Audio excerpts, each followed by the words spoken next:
What's up guys, this is Chris with the TheKaijuNerd-Toy reviews. Today's figure is the S.H.Monsterarts 2021 Mechagodzilla. We're going to be talking about the appearance, where to get this, the articulation, and then my final thoughts. Should you get this figure or pre-order the reissue? Let's find out. Okay, so here's a question that I think I should ask. If you have this figure already, should you get the reissue? My answer would be no, as the only difference is the coloring and the accessories. If you really want all that, I would suggest selling this figure right here and then getting the new one with the money you earned. Now, if you don't have this figure already, then I would say yes, go for the reissue. That's what I did for the reissue of the S.H.Monsterarts Ghidorah, the nice and shiny golden one. And yeah, I think that would be your good options. Okay, so where to get this? I think the best places to get this right now is on Amazon or eBay. I actually tried looking for this on, your typical online toy stores like Big Bad Toy Store, Entertainment Earth. They do not sell this original figure right now. They're prepping for the the reissue right now. So if you want this on Amazon, they're charging around $180. I believe it's $160 for the price, but then the shipping's around like 20 bucks or something like that. So I'm not sure if that's the best option, but if you don't want to do that, I would suggest going on eBay, which is ranging from $100 to $140 for this figure out of the box. I believe some of them are in the box as well. Okay, so the appearance of this figure is roughly around 8 inches tall, or roughly around 20 centimeters tall. As far as the overall look and appearance, this thing is very accurate to the movie in Godzilla vs. Kong and how he was represented. You can see all the, let me close up real quick. There you go. You can see all the circuitry and the gears. I mean, mainly in the crotch area, but we're gonna move on from that. You can see it in the neck, the spines. It's really nice. Very nicely done. This is just awesome.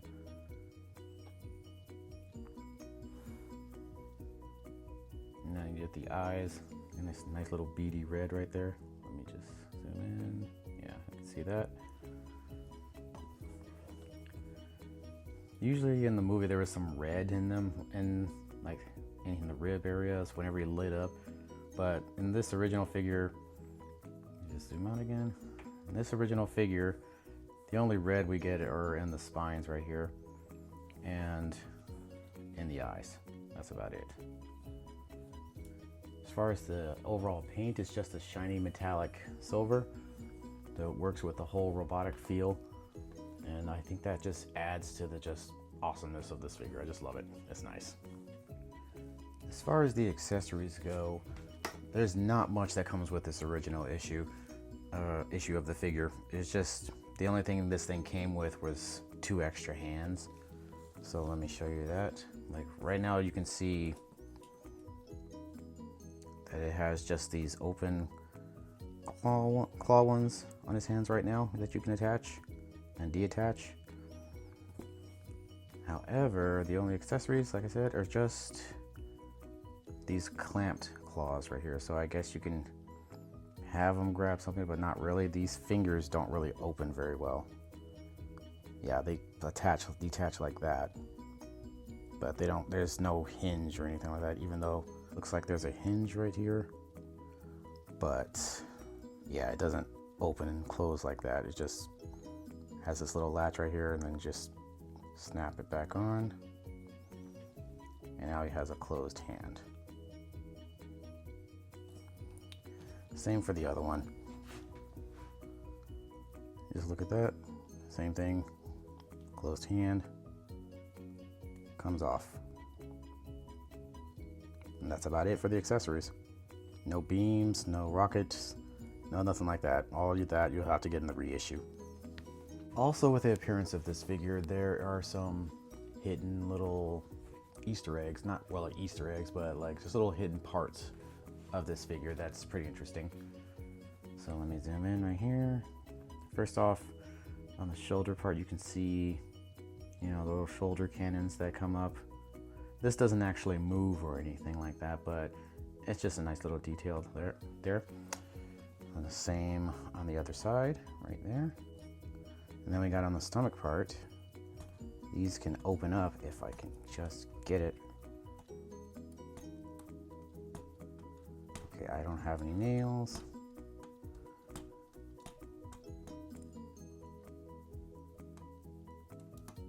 There we go.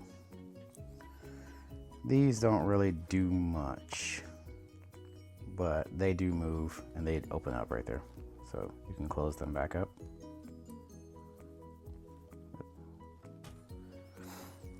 And then it's back to normal. And one thing about these legs right here, sorry to go back to the crotch area, but these actually, they're like little gears or spokes or whatever they're called, and they go in and out. That's actually pretty cool touch there. But just be careful, these things do pop out, and these two things do pop out, and they're kind of hard to put back in, so just to be aware of that. Same thing on the other side here. Goes in and out. And that's about it. Okay, so here's some size comparisons to the 2021 Mechagodzilla. We got over here we have the 2021 Godzilla, which he's charging, and then we got the 2021 Kong right here. And as you can tell, Mechagodzilla pretty much towers over them, like huge compared to these ones. But some people were saying that maybe he might be too big, but yeah, I mean, he could be a little bit smaller compared to these, or these figures right here could be kind of bigger, but it's not that big of a deal. But just to get a closer look, let me see here, there's a side view of Mechagodzilla and Godzilla here. Let me put that back. There's the side view right there. And then let's take Godzilla out. And let's put Kong there. And that is a vast difference. I mean, look at the size of that. Kong is just dwarfed by Mechagodzilla right here.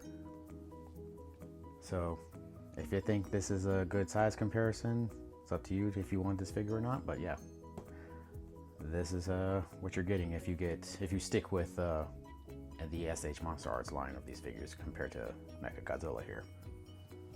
Now let's talk about my favorite part of the review, articulation. Yes, the articulation. Now this figure has well over 20 points of articulation, which is excellent in my book. So let's see what this thing can do. You can move the arms inside and out. Actually, let me do this. I can move them up and down like that.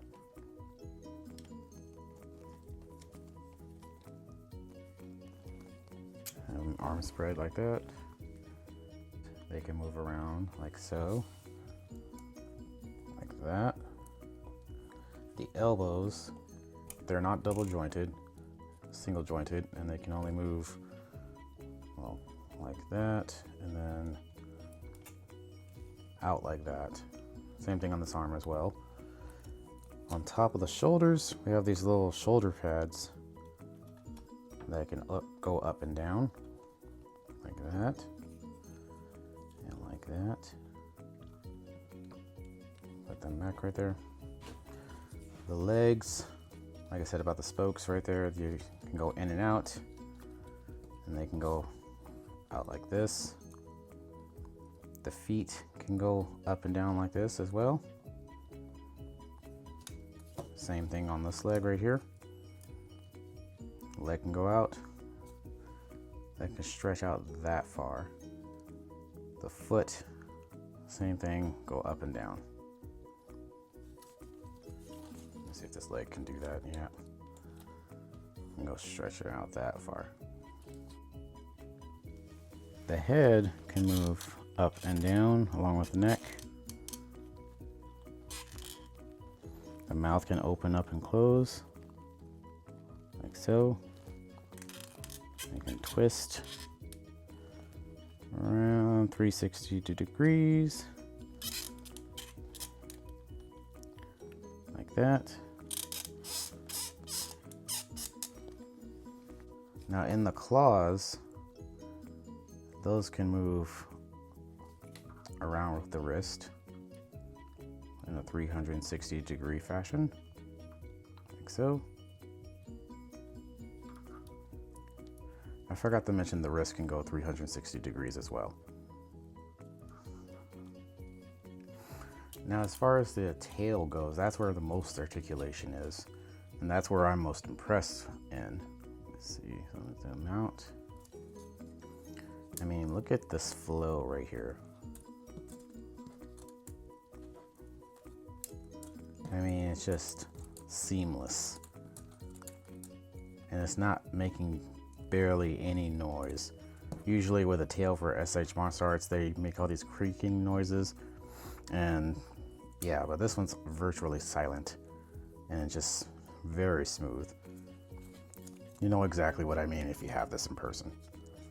And it's also, like, you can pose this in various ways too. You can pose it like that, or just pose it like a scorpion tail, something like that. And speaking of poses, let me show you the poses that I made in some toy photography.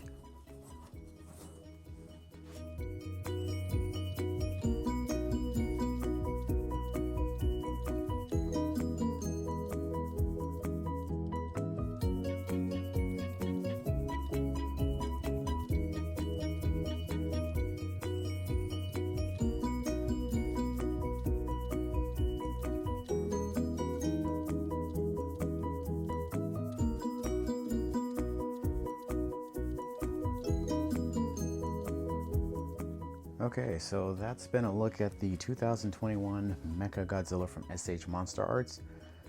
Overall, this is a pretty good figure. The appearance is spot on to the movie. Nice paint job, nice metallic paint job. It's a big figure as well. The only problems that I could see is the lack of accessories. The only accessories it had, again, were the claws that it had, the pinchy claws that you can't really open with a hinge. There's no beams or anything like that. All that will be answered, and all those problems for the accessories will be rectified in the reissue. So yeah, the price for this thing right now is kind of high compared to the reissue. So like I said earlier, if you don't have this figure already, then yeah, I would avoid this one and just get the reissue. But what you're seeing here and what we reviewed is just gonna be in that reissue as well. It's just gonna have different coloring and extra accessories. So yeah, but what rating would I give this? Now I have a new rating system. It would be either a roar of applause, which is the highest rating, a kaiju win, or a kaiju flop. This figure is a kaiju win, but it deserves a roar of applause. So what do you think of this figure? Is the articulation good enough for you? Do you need the pre-order? Is this too tall to scale with your other figures? Let me know in the comments section below. And that's been about it. Thank you for watching.